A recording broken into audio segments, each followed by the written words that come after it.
30 दिसंबर 1946 सुबह के 4 बजे गांधी जी के ट्रांसलेटर निर्मल कुमार बोस गांधी जी के कमरे की ओर बढ़ते हैं। वे दरवाजा खोलते हैं, लेकिन उनके नजरों के सामने कुछ ऐसा दृश्य होता है जो उनके होश उड़ा देता है। 77 साल के गांधी जी अपने 19 साल की पोती मनु के साथ नग्न अवस्था में सोए हुए थे। ओके, हमने ये कहानी कहीं न कहीं सुनी है, but this is a true. लेकिन अगली कहानी थोड़ी सी अलग है, थोड़ा विचित्र। ने गांधी जी को अपने स्कूल की किताबों में पढ़ा है। उन्हें महात्मा बताया गया है। बताया गया कि वो सत्य और अहिंसा के पथ पर चले। बताया गया कि उन्होंने देश को आजादी दिलाई। लेकिन गांधी जी की उन 4 आश्रमों की कहानी कोई नहीं पढ़ाता, जिसे गांधी जी ने एक लेबोरेटरी की तरह इस्तेमाल किया, जहां वे खुद पर, अपने परिवार पर और अपने फॉलोअर्स पर एक्सपेरिमेंट करते थे। जहां आश्रम के लोग उनके ऊपर इतने आश्रित हो गए थे कि उनके बच्चों के ऊपर वो एक्सपेरिमेंट करते और कोई सवाल तक नहीं पूछता था। जहां आश्रम की मल्टीपल महिलाएं गांधी जी से इतना ज्यादा आकर्षित हो गई थी कि गांधी के करीब सोने के लिए तरसती। और वही कहानी मैं आज इस वीडियो के जरिए आप लोगों को सुनाने आया हूँ।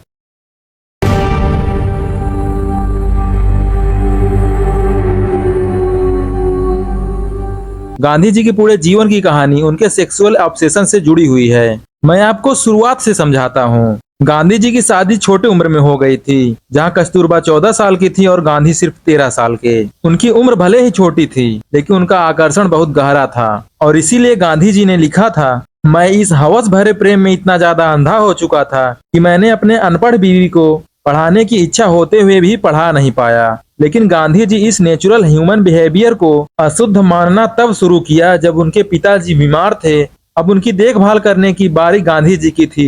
लेकिन गांधी जी अपने पिता को अपने चाचा जी के पास छोड़कर कस्तूरबा के रूम में चले गए। और वे लिखते हैं कि जब मैं अपने पत्नी के साथ संभोग कर रहा था, तब उनके पिताजी की डेथ हो गई। इस घटना ने गांधी जी के मन में एक गिल्ट भर दिया कि उन्होंने ऐसे मौके पर अपने हवस के सामने अपने घुटने टेक दिए। वे अपने नेचुरल सेक्सुअल ऑब्सेशन को अपनी कमजोरी मानने लगे और कई बार कोशिश करने के बाद भी इससे दूर न हो सके, या शायद कभी हुए ही नहीं। 1888 में गांधी जी और कस्तूरबा ने अपने पहले बेटे हरिलाल को जन्म दिया। उसी साल वो लंदन पढ़ने गए और वहां उन्होंने ब्रह्मचर्य के बारे में ज्ञान प्राप्त किया और वापस आने के बाद अपने बीबी के साथ ब्रह्मचर्य की प्रैक्टिस भी करने लगे। लेकिन फिर भी 1892 में उनके दूसरे बेटे मणिलाल का जन्म हुआ और गांधी जी साउथ अफ्रीका जब शिफ्ट हुए तो वहां उनके 2 और बेटे हुए, रामदास और देवदास। गांधी जी ब्रह्मचर्य अपनाना चाहते थे, लेकिन शायद वे कंफ्यूज थे। यहाँ तक कि वे अपने कजन से डिस्कस करते थे कि क्या उनको अपने बीबी के साथ संभोग करना छोड़ देना चाहिए। 1907 में उन्होंने अपने अखबार इंडियन ओपिनियन में लिखा था कि समझदार इंडियंस को तो शादी ही नहीं करना चाहिए, अगर कर भी लें तो संभोग नहीं करना चाहिए। लेकिन उन्होंने खुद 38 साल की उम्र में ब्रह्मचर्य अपनाया, जब तक उनके 4 बेटे हो चुके थे। अब बारी थी उनके इनोवेटिव ब्रह्मचर्य एक्सपेरिमेंट के, जो उन्होंने अपने तक ही सीमित नहीं रखे।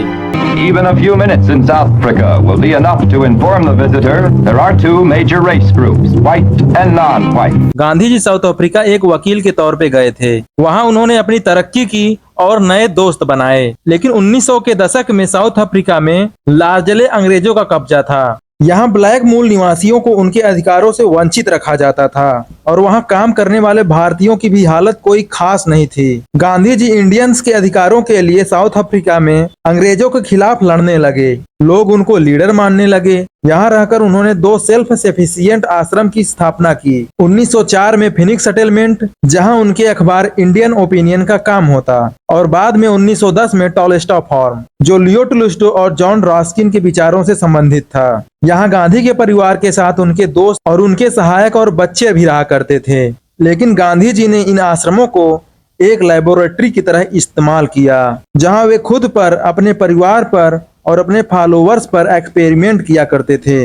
इन आश्रमों में कोई लेबर नहीं थे, तो छोटा बड़ा हर कोई यहाँ हार्ड लेबर किया करते थे, इंक्लूडिंग लैट्रिन पॉट्स की सफाई, जो छोटी जाति के लोगों का काम माना जाता था। उनकी वाइफ कस्तूरबा को जब गांधी जी ने दलित का पॉट साफ करने के लिए कहा, तो उन्होंने साफ मना कर दिया। ये तो छोटी जात का काम है। इसलिए गांधी जी ने उन्हें घर से निकालने की धमकी भी दी। बट वेट, गांधी जी ने अपने वीकली अखबार हरिजन में एक आदर्श भंगी कैसा होता था उस पर एक लेख लिखा था जिसमें वे कहते हैं कि ब्राह्मणों का काम है अगर आत्मा साफ करना तो भंगियों का काम है समाज का गंदगी साफ करना, यानी समाज की पॉटी साफ करना।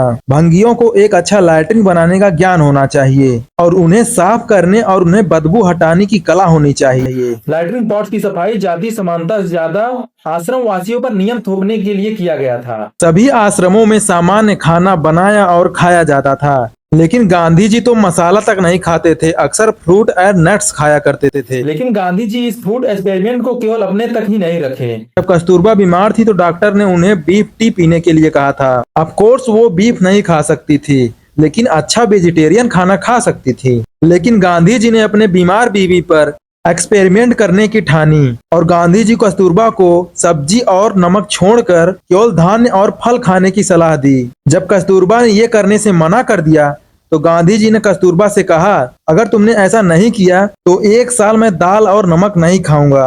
कस्तूरबा को मजबूरन ये डाइट फॉलो करनी पड़ी, लेकिन गांधी जी के ये फूड एक्सपेरिमेंट हमेशा सफल नहीं हुए। गांधी जी हमेशा कास्टोपेशन से गुजरते थे और वो हमेशा एनिमा का इस्तेमाल करते थे। गांधी जी अपनी सेहत की शुद्धता से ज्यादा अपने मन की शुद्धता में इस्तेमाल करते थे। लाइक गांधी जी कहते हैं कि उन्होंने एक यूरोपियन महिला को अपने हाथों से एनिमा दिया था। बाद में ये आदत आश्रम वासियों में फैल गई, जहां साधारण खाने के कारण कॉन्स्टिपेशन और एनिमा कॉमन हो गए थे। पर गांधी जी का महिलाओं से सवाल केवल ये रहता, बहन तुम्हारा पेट सुबह साफ हुआ या नहीं। Gandhi was obsessed with enema और भविष्य में कस्तूरबा की होने वाली बहू को एनिमा देने कहा था। गांधी जी के सारे एक्सपेरिमेंट शरीर और मन की शुद्धता पर जुड़े हुए थे और इसमें से सबसे ऊपर था सेलिबसी यानी ब्रह्मचर्य। और इस एक्सपेरिमेंट उन्होंने बच्चों तक को शामिल किया। गांधी जी को इस वक्त तक संभोग से नफरत हो गई थी। उनका केवल एक ही मोटो था, न करूंगा न करने दूंगा। और इसके लिए उन्होंने कुछ आश्रम में रूल बनाए। महिलाओं और मर्दों को अलग अलग रूमों में रखा गया, लेकिन स्मोकिंग और ड्रिंकिंग अलाउ नहीं थी। खाना जितना साधारण रखा जाना था उतना साधारण रखा गया। अब गांधी जी ने तो दूध भी छोड़ दिया था, वे केवल कच्चे फल खाते थे। मील टाइम तय वक्त पे होती थी, लेकिन साथ में होती थी। और इसके बाद प्रेयर होता और आश्रम वासियों को यूरोपियन लेबरर्स के कपड़े पहनने के लिए कहा जाता था।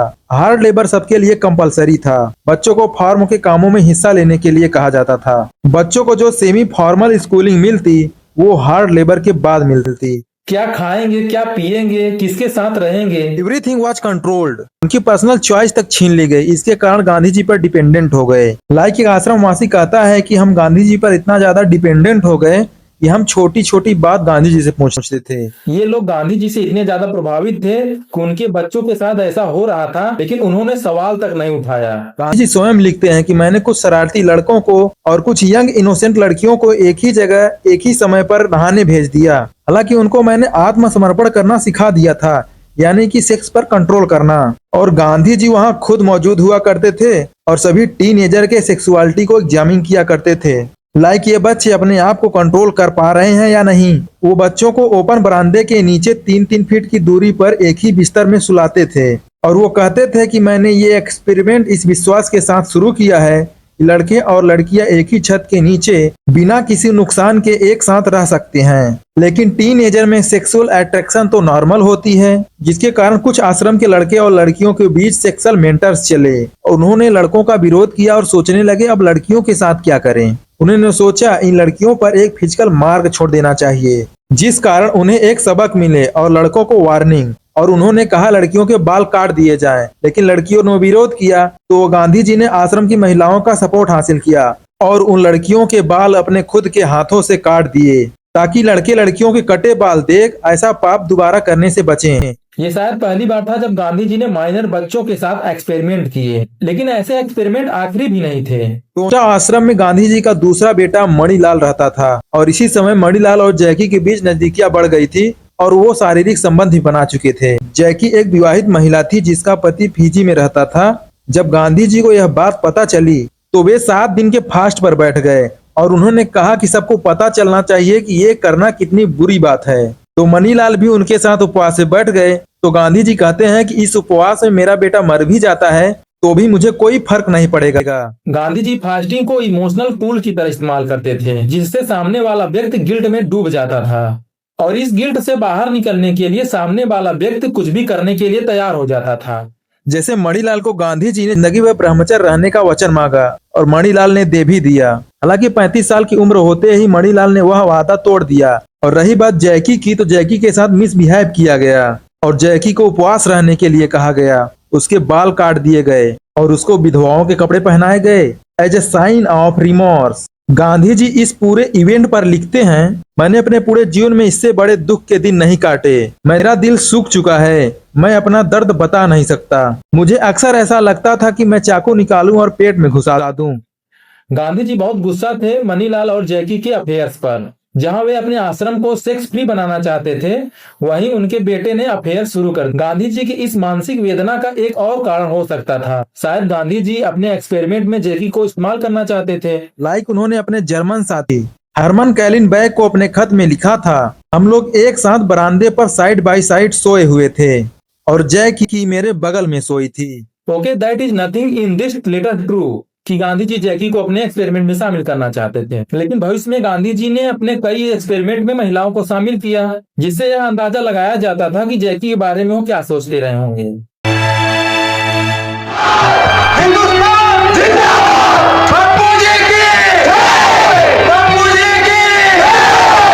गांधी जी सालों बाद इंडिया लौटे थे। उन्होंने ये कर दिखाया जो कांग्रेस कई सालों में नहीं कर पाई थी। उन्होंने आम जनता को जगाया। गांधी ने हिंदुस्तानियों के अंग्रेजों के खिलाफ अहिंसा से लड़ना सिखाया, काले कानून के खिलाफ हड़ताल करना सिखाया, विदेशी कपड़े जलाकर चरखा चलाना सिखाया। दांडी यात्रा में इस महात्मा को हर कोई देखना चाहता था। 1931 में जब गांधी जी लंदन गए तो अंग्रेजी लोग उस व्यक्ति को देखना चाहते थे जिसे टाइम मैगजीन ने महात्मा का दर्जा दिया। गांधी जी के अलौकिकता के हर कोई दीवाने हो गए, हर कोई इनसे अब मिलना चाहता था। गांधी जी अब वर्ल्ड फिगर बन गए थे। गांधी जी इसे अपनी एक्सपेरिमेंटल जीत मानते थे। इसका श्रेय वे अपने ब्रह्मचर्य प्रयोग को देते थे। वो चाहते थे कि हर एक सत्याग्रही उनके आश्रम में आके शुद्ध बने। गांधी जी इंडिया में अपना पहला आश्रम 1915 में बनाया था, 1917 में साबरमती आश्रम।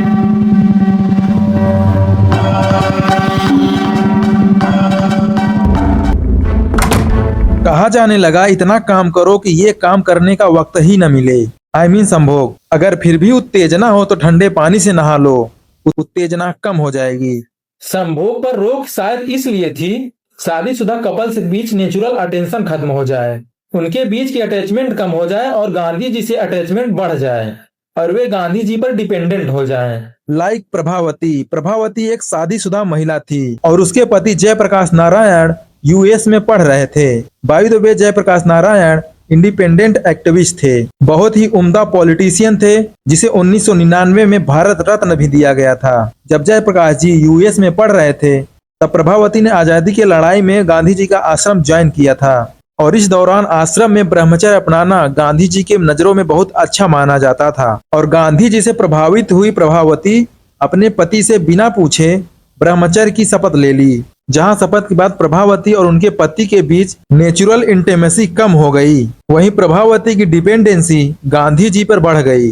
वो गांधी जी के लिए कुछ भी करने के लिए तैयार थी, यहाँ तक कि उस विचित्र ब्रह्मचर्य के एक्सपेरिमेंट में शामिल होना भी। एक खत में गांधी जी प्रभावती के बारे में लिखते हैं, वह अक्सर हमें गर्म करने के लिए मेरे साथ बिना कपड़ों के सोती थी। वह फर्श पर कांपती हुई लेटी रहती थी तो मैं अपने लिए उसे अपनी ओर खींच लेता था। और गांधी जी एक गांव से दूसरे, तीसरे, चौथे गांव तक घूमते रहे और हर वक्त उनके साथ मनु मौजूद हुआ करती थी और गांधी जी के साथ उनके इंटरप्रेटर निर्मल कुमार बोस भी मौजूद रहा करते थे। और 20 दिसंबर 1946 की सुबह उन्होंने गांधी जी के कमरे में वो देखा जिसने उनका होश उड़ा दिया। गांधी जी अपने 19 साल की पोती के साथ बिना कपड़े के सोए हुए थे। गांधी जी ने मनु से कहा था कि हम दोनों को कभी भी मुसलमानों द्वारा मारा जा सकता है, हमें अपने पवित्रता की अंतिम परीक्षा लेनी ही चाहिए ताकि हमें पता चले कि हम सबसे ज्यादा पवित्र बलिदान दे रहे हैं और इसके लिए हम दोनों को नग्न अवस्था में एक साथ सोना चाहिए। और मनु गांधी जी की बातें मान गई, जो उनकी पोती थी। गांधी जी ने इस एक्सपेरिमेंट की रिपोर्ट अपने सेक्रेटरी प्यारेलाल को दी थी और उसमें लिखते हैं कि मनु नग्न सोती है लेकिन गहरी नींद सोती है। और गांधी जी कहते थे कि मैं मनु गांधी की माँ की तरह हूँ और मनु भी यही मानती है। अगर लड़की का मन साफ है तो उसे शर्म नहीं आना चाहिए, और वो भी अपने माँ के साथ सोने में। ये कितना अजीब और ट्विस्टेड है। एक तरफ आप बोल रहे हैं कि उस बच्ची की आप माँ हो, लेकिन उसको सेक्सुअल कंट्रोल के लिए उपयोग कर रहे हो। ऐसा बिल्कुल नहीं था कि गांधी जी को सभी लोग सपोर्ट करते थे। कुछ लोग ऐसे भी थे गांधी जी को एक्सपोज कर रहे थे, और गांधी जी के सभी एक्सपेरिमेंट से वो नाराज थे। जैसे नौकाली से उनके सेक्रेटरी आरपी परशुराम और उनके इंटरप्रेटर निर्मल कुमार बोस चले गए, और हरिजन अखबार को एडिट करने वाले 2 एडिटरों ने इस्तीफा दे दिया, केवल ये कहकर कि हम ये एक्सपेरिमेंट हरिजन अखबार में नहीं छापेंगे। और उनके खुद के बेटे देवदास ने कहा था कि आप गलत रास्ते पे चल रहे हैं। और यहाँ तक कि कांग्रेस के लीडर कृपलानी और सरदार वल्लभ भाई पटेल ने इनके एक्सपेरिमेंट को क्रिटिसाइज किया था। और पता है गांधी जी ने इन एक्सपेरिमेंटों को जस्टिफाई कैसे किया? उन्होंने कहा कि वो एक यज्ञ कर रहे हैं और ये एक्सपेरिमेंट्स उनका विभिन्न हिस्सा हैं, और प्लीज इसमें लॉजिक मत ढूंढिए। उन्होंने इस एक्सपेरिमेंट को अखंड भारत के अस्तित्व से जोड़ दिया था। और गांधी जी कहते हैं कि मैं अगर अपने काम वासना पे कंट्रोल कर सका तो मैं जिन्ना को भी रोक सकता हूँ। मैं फिर से कह रहा हूँ, लॉजिक मत ढूंढिए। गांधी जी जाहिर तौर पर जिन्ना को नहीं रोक पाए, और दुनिया ने मोस्ट वायलेंट मास माइग्रेशन देखा। और जब पूरे देश में दंगे हो रहे थे, माइग्रेशन हो रहा था, कत्लेआम मचा हुआ था, तो गांधी जी ने सोचा कि वो अपने ब्रह्मचर्य वाले एक्सपेरिमेंट में पूर्ण संतुलन ला पाए तो आसपास की हिंसा दूर हो सकती है। और निरंतर हिंसा का मतलब था अब गांधी जी को अपने स्पेशल स्पिरिचुअल का प्रदर्शन करना होगा, और इसके लिए अपने एक्सपेरिमेंट में उनको तेज चुनौती डालनी होगी, जिससे वो अपने काम वासना पर कंट्रोल कर सकें। और इसके लिए वे अब 2 महिलाओं के साथ एक ही बिस्तर में सोने लगे। एक थी 19 साल की मनु गांधी और एक थी 18 साल की आभा गांधी। आखिरी तक मैं इस गांधी जी के एक्सपेरिमेंट में लॉजिक ढूंढ रहा था, लेकिन कोई लॉजिक नहीं मिला, और आप भी मत ढूंढिए। ये गांधी जी का डार्क साइड है, लेकिन गांधी जी अपने इस एक्सपेरिमेंट को अपना एक इसेंशियल पार्ट मानते थे, जो था ईश्वर का किन्नर बनाना। मुझे लगता है कि गांधी जी ने सभी महिलाओं का यूज किया था। कहाँ सभी महिलाएं सत्याग्रह आंदोलन के लिए उनके आश्रम में आती थी, लेकिन गांधी जी ने अपने पर्सनल यूज के लिए उनका उपयोग किया। उन सभी महिलाओं को यह लग रहा था कि गांधी जी की एक्सपेरिमेंट में शामिल होके वो कोई मॉरल काम कर रही हैं, लेकिन ऐसा नहीं था। केवल ये गांधी जी की सनक थी, जिसका कोई सर पैर नहीं था। न जानते हुए महिलाएं सेक्सुअली असॉल्ट हो रही थी। It was just stupid.